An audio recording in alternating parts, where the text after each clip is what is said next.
السلام علیکم دوستو، کیسے ہو؟ امید ہے آپ سب خیریت سے ہوں گے۔ اللہ آپ لوگوں کو ایسے ہی خوش رکھے۔ آج کا جو واقعہ ہے بہت اہم ہے، آپ اس واقعے کو مس نہ کرنا۔ پلیز اس واقعے کو آپ لوگ ضرور سننا۔ بنی اسرائیل کے اندر دو بھائی، جن میں ایک مسلمان اور دوسرا کافر، دونوں دریا کے بہت بڑے شکاری تھے۔ کافر دریا میں جال ڈالتا تو بہت سی مچھلیاں اس میں آ جاتیں، مگر مسلمان کے جال میں صرف ایک مچھلی آتی تھی۔ اتفاقاً ایک روز اس مسلمان کی بیوی اپنے مکان کی چھت پر گئی تو اس کی نظر کافر کی بیوی پر پڑی، تو اس نے دیکھا بنی اسرائیل میں دو بھائی تھے، جن میں ایک مسلمان تھا اور دوسرا کافر، اور تھے دونوں دریا کے بہت بڑے شکاری۔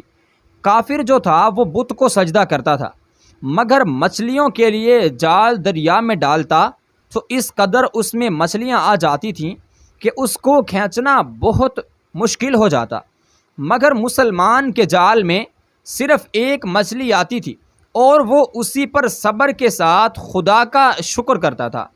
اتفاقاً ایک روز اس مسلمان کی بیوی اپنے مکان کی چھت پر گئی تو اس کی نظر کافر کی بیوی پر پڑی، جو زیور اور بہترین لباس سے آراستہ تھی۔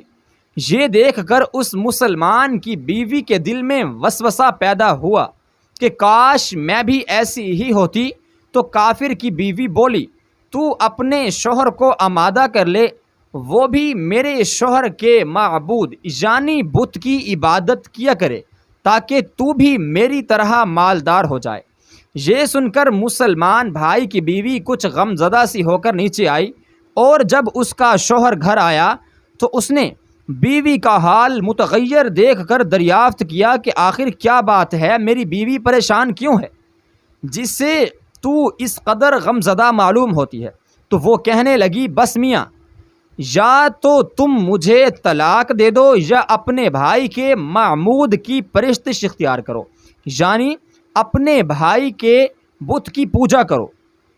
یہ سن کر اس کے شوہر نے کہا کہ خدا کی بندی، تو خدا سے نہیں ڈرتی، ایمان کی دولت کے بعد یہ کفر کی باتیں کرتی ہے۔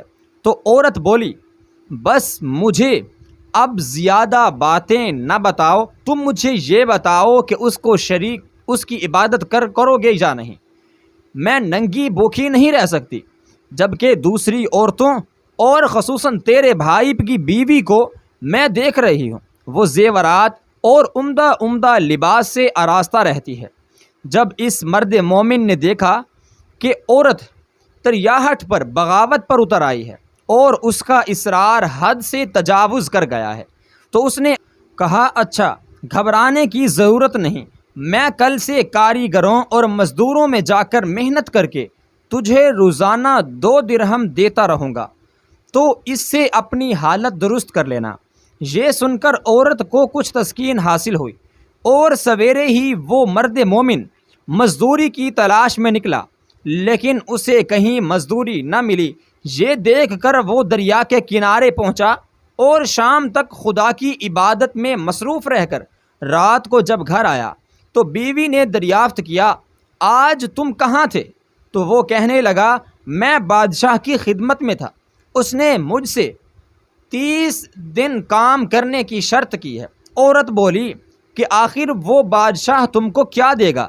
تو اس نے جواب دیا کہ میرا بادشاہ بڑا کریم ہے اور اس کے خزانے مال و دولت سے بھرے ہوئے ہیں، ہم نے اس کو نہ چھوڑا یہاں تک کہ اسی نے ہم کو چھوڑ دیا اور یہودی کے پاس چلا گیا۔ اگر وہ ہمارا کام کرتا تو ہم اس کو اور زیادہ اجرت دیتے، بس یہ ایک اشرفی کی کمی اس وجہ سے ہوئی ہے۔ چنانچہ وہ عورت میں سے ان میں سے ایک اشرفی لے کر بازار گئی، جس پر کلمہ شہادت لکھا ہوا تھا۔ اس نے 1000 درہم اس کی قیمت عورت کے حوالے کر دی، اور جب شام کو وہ مرد مومن گھر واپس آیا تو عورت نے اس سے دریافت کیا، آج تم کہاں تھے؟ اس نے جواب دیا کہ آج میں یہودی کے کام پر گیا ہوا تھا۔ تو بیوی کہنے لگی، آخر بادشاہ کی خدمت ترک کر کے تم دوسروں کی خدمت کیوں کرتے ہو؟ پھر اس کو اشرفیوں کا واقعہ سنایا، جس کو سن کر وہ مرد مومن روتے روتے بے ہوش ہو گیا، اور جب اس کو ہوش آیا تو بیوی سے کہنے لگا، افسوس کہ میں نے بادشاہ دو جہاں کی خدمت کا حق اپنے اوپر لازم نہ کیا۔ اس کے بعد اس شخص نے عورت کو چھوڑ دیا اور پہاڑوں پر چلا گیا، جہاں خدا کی عبادت ہی میں مصروف رہ کر اس شخص کا انتقال ہو گیا۔ حق تعالی اس پر اپنا رحم فرمائے، آمین۔ اس کا حاصل سبق یہ ہے کہ خدا کے خزانوں میں کمی نہیں ہے۔ وہ بندے کو اس کی عبادت کا صلہ ضرور دیتا ہے، اگرچہ بعض دفعہ کسی حکمت کی بنا پر اس کے ہاں دیر ہو جاتی ہے، لیکن بہرحال ادھیر پھر بھی نہیں، وہ اپنے بندوں کو دیتا ضرور ہے۔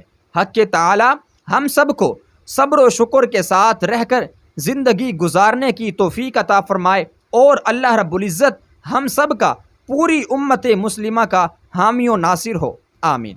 جزاک اللہ خیرہ۔